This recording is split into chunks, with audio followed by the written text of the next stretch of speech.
ମୁଁ ସ୍ମିତା ଆପଣ ସମସ୍ତଙ୍କୁ ସ୍ୱାଗତ କରୁଛି ଲର୍ନ ଇନ୍ ପାଇପଲାଇନ୍ ଚ୍ୟାନେଲକୁ। ଏହି ଚ୍ୟାନେଲରେ ଆମେ ପାଞ୍ଚ ଧାଡ଼ିରେ ମହାପୁରୁଷଙ୍କ ଜୀବନୀ ବିଷୟରେ ଜାଣନ୍ତି।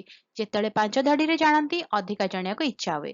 ଯଦି ଅଧିକା ଜାଣିବାକୁ ଇଚ୍ଛା ଅଛି କମେଣ୍ଟରେ ଜଣେଇବେ। ଆମେ କ'ଣ କରିବା ନା 10 ଧାଡ଼ି 15 ଧାଡ଼ି ବା ଲମ୍ବା ଏସେ ମହାପୁରୁଷଙ୍କ ବିଷୟରେ ନେଇକି ଆସିବା। ତାହେଲେ ଆଜିର ଭିଡ଼ିଓରେ ଆମେ ଜାଣିବା ଆଉ ଜଣେ ମହାପୁରୁଷଙ୍କ ଜୀବନୀ ମାତ୍ର 5 ଧାଡ଼ିରେ। ତେଜ ବାହାଦୁର ସାପ୍ରୁ ଜଣେ ପ୍ରଖ୍ୟାତ ଭାରତୀୟ ଓକିଲ ଏବଂ ରାଜନେତା ଥିଲେ। ସେ ସାମ୍ବିଧାନିକ ସଂସ୍କାର ଏବଂ ଆଲୋଚନା ମାଧ୍ୟମରେ ଭାରତର ସ୍ୱାଧୀନତା ଆନ୍ଦୋଳନରେ ଏକ ଗୁରୁତ୍ୱପୂର୍ଣ୍ଣ ଭୂମିକା ଗ୍ରହଣ କରିଥିଲେ। ସେ ଗାନ୍ଧୀ ଇରବିନ୍ ଚୁକ୍ତି 1931ରେ ଏବଂ ଗୋଲଟେବୁଲ ସମ୍ମିଳନୀରେ ପ୍ରମୁଖ ଭୂମିକା ଗ୍ରହଣ କରିଥିଲେ। ସେ ବ୍ରିଟିଶ ଭାରତରେ ହିନ୍ଦୁ ମୁସଲିମ ଏକତା ଏବଂ ନାଗରିକ ସ୍ୱାଧୀନତା ପାଇଁ ସମର୍ଥନ କରିଥିଲେ। ଜଣେ ନରମପନ୍ଥୀ ନେତା ଥିଲେ। ଭିଡ଼ିଓଟି କେମିତି ଲାଗିଲା ମୋତେ କମେଣ୍ଟ କରିକି ଜଣେଇବେ। ଯଦି ଭଲ ଲାଗିଲା ଟିକେ ଭିଡ଼ିଓକୁ ଲାଇକ୍ କରିଦେବେ, ଭିଡ଼ିଓ ସହିତ ସେୟାର କରନ୍ତୁ, ଚ୍ୟାନେଲକୁ ସବସ୍କ୍ରାଇବ କରି ବେଲ୍ ଆଇକନ୍ ପ୍ରେସ୍ କରି ଅଲ୍ ନୋଟିଫିକେସନକୁ ଅନ୍ ରଖିଥାନ୍ତୁ।